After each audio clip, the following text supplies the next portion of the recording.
पंथ बनाया, धर्म नहीं कह सकते। धर्म और पंथ में अंतर है। धर्म स्वतः प्रकट हुआ चीज और पंथ मनुष्यों के द्वारा बनाया गया एक विशेष व्यवस्था है। भगवान ऋषभदेव जैनियों के प्रथम तीर्थंकर, इलाहाबाद से 5 किलोमीटर पहले ही वो वहां पर ऋषभदेव तपस्थली है। कभी किसी ने देखा हो, ध्यान दिया हो, जीटी रोड के ठीक दक्षिण तरफ में ऋषभदेव तपस्थली बनी हुई। जैनियों के प्रथम तीर्थंकर भगवान ऋषभदेव, ऋषभदेव जी से कुल 100 पुत्रों की उत्पत्ति हुई। 100 पुत्रों को बिठा करके एक बार भगवान ऋषभदेव जी ने समझाना आरंभ किया।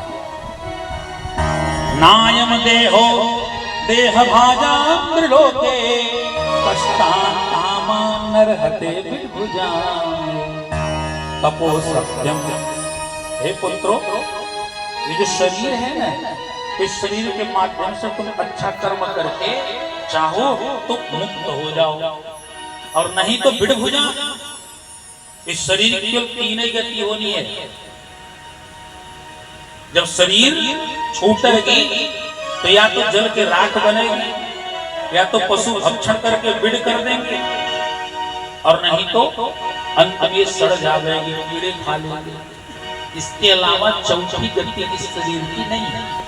और जब तुम जानते हो कि शरीर की यही 3 गति होनी है, तो फिर इसकी चिंता इतनी ज्यादा क्यों करते हो?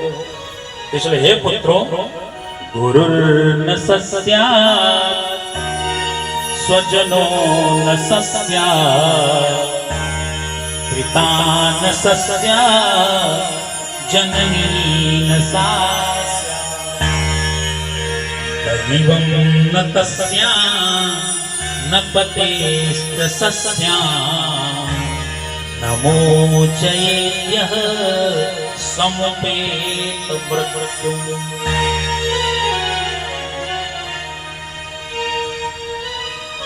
हे पुत्रों, मृत्यु से कोई नहीं बचा सकता। गुरु न स्यात्, मृत्यु से बचाने वाला गुरु भी न स्यात्, नहीं हो सकता।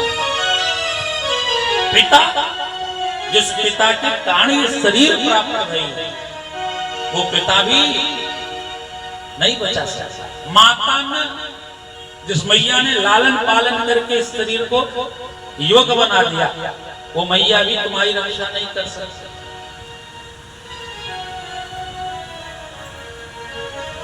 दुनिया का कोई भी व्यक्ति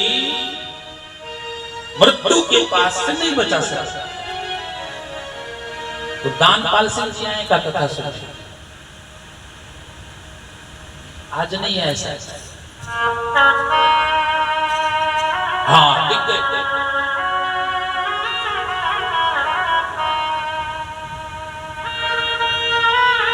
एक दिन पता नहीं क्या इनके मन में था, वो अचानक प्रसंग मुझे याद आ गया।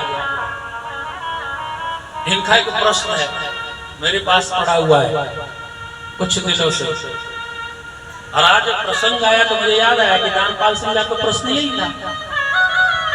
मैं देख रहा हूं आप अभी आ रहे हो उससे।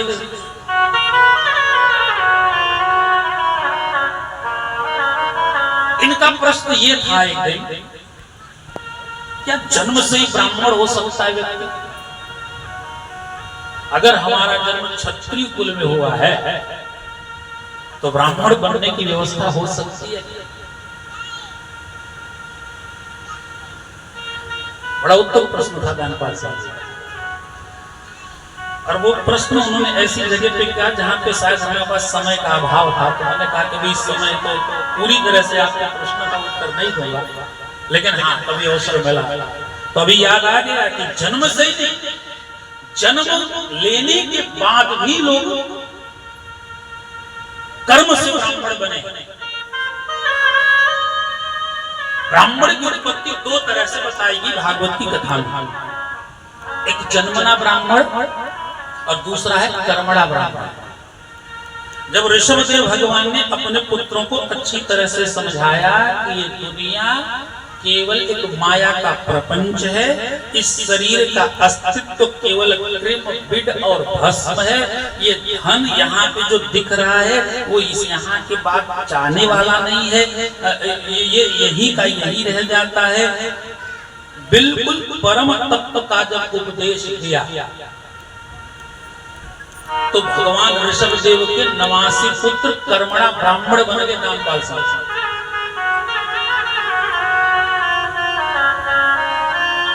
कुछ ऐसे हैं जो ब्राह्मण कुल में पैदा होने के बाद क्षत्रिय हो गए और कुछ क्षत्रिय ऐसे हैं जो क्षत्रिय कुल में पैदा होने के बाद ब्राह्मण बन गए।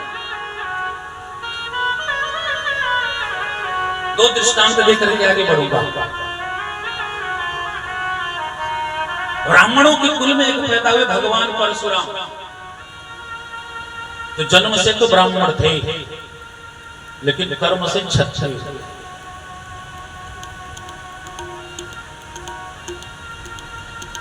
और एक महात्मा है विश्वामित्र,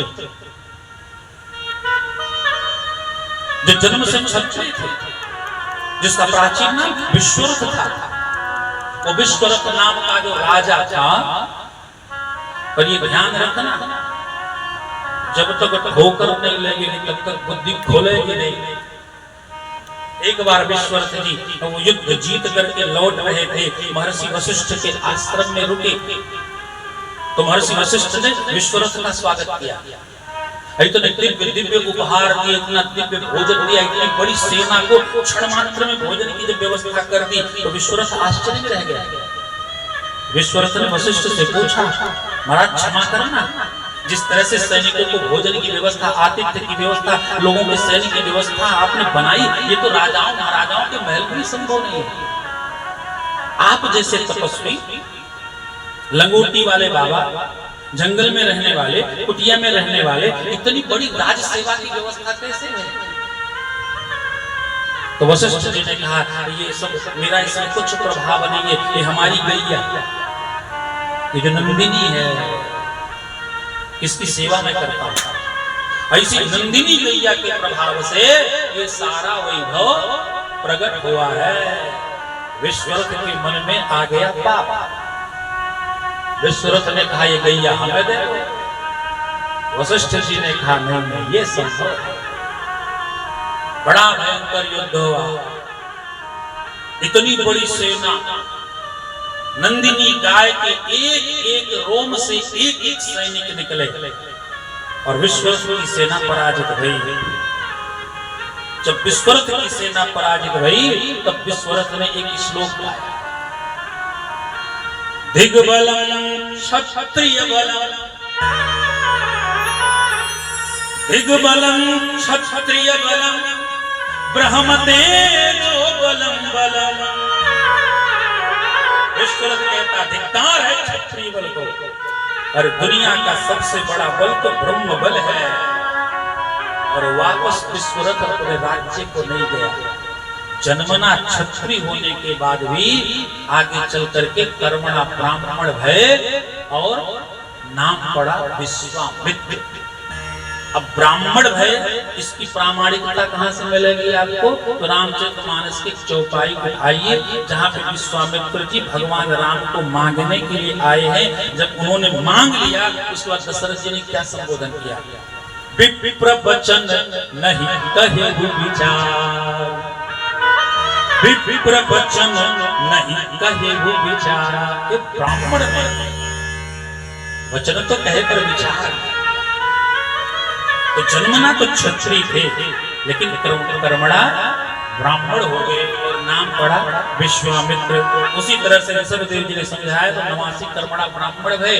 और नव योगेश्वरों का जो संवाद चलता है भागवत महापुराण के 11 स्कंद में, जहाँ पे दत्तात्रेय जी के 24 गुरुओं की कथा आती है, वो नव योगेश्वर भी इन्हीं भगवान से ऋषभदेव जी के पुत्र हैं।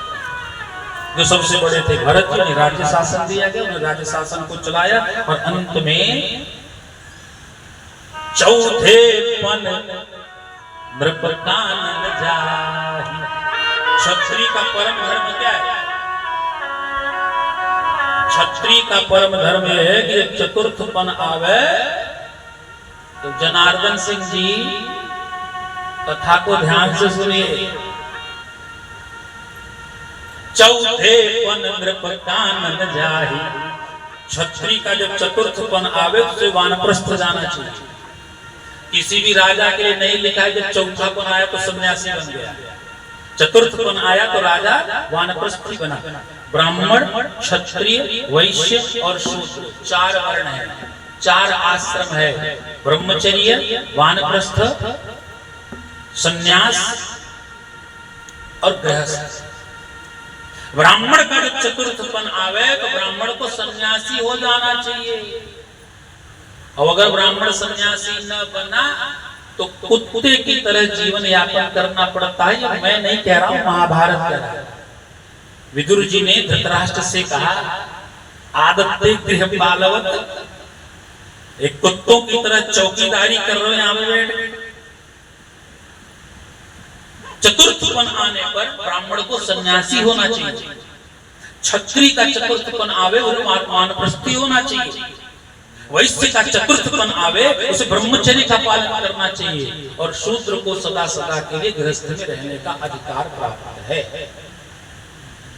चतुर्थपन आया, वानप्रस्थी भय, चले गए गंडकी नदी किनारे, कुटिया बना के रहने लगे, भगवान की आराधना करने लगे, संध्योपासन करने के लिए गए। ध्यान रखना, संध्योपासन द्विजातियों को करना चाहिए। जिनका यज्ञोपवीत संस्कार होता है उन्हें संध्योपासन करने का अधिकार प्राप्त है, और जो संध्योपासन नहीं करता उसके पूजा पाठ का सब फल नष्ट हो जाता है। संध्या मूलम वृक्षः, संध्या ही मूल है, वृक्ष है संध्या। संध्या बंधन करें, गायत्री मंत्र का जप करें। हर वर्ण की गायत्री अलग है, ब्रह्म गायत्री अलग है, क्षत्रिय गायत्री अलग है, वैश्य गायत्री अलग है, सबकी अपनी अपनी गायत्री है, सबको अपना अपना यज्ञोपवीत है, सबको अपना अपना जनेऊ पहनना चाहिए, तो सबको अपनी अपनी गायत्री जपनी चाहिए। बिना गायत्री जप के कोई भी पूजा पाठ फलित नहीं होता है। महाराज भरत जी सूर्यार्घ देने के लिए गए, वहां पे सगर्भा हिरणी आई, जल पीना चाहती थी। अचानक एक समय ने गर्जना कर दी, सगर्भा हिरणी गंडकी नदी को पार करना चाहती, छलांग लगाई, प्रसव हुआ, छोटा सा शावक पानी में बहने लगा। भरत जी ने दौड़ के उठा लिया, दया आई, अच्छी बात है, लेकिन दया मोह में परिवर्तित हो गई। उस मृग शावक को आश्रम में लाए, घास खवाते, दूध पिलाते, बड़ी उसकी सेवा करने लगे। भजन का जो समय था वो मृग शावक के सेवा में निकलने लगा। इसीलिए सन्यासी महात्मा को किसी से मोह नहीं रखना चाहिए, मोह रखने पे समय बढ़ जाता है। धीरे धीरे बड़ा हुआ, एक बार मृगों का झुंड आया तो मृग शावक भी उन्हीं मृगों के साथ चला गया। महाराज भरत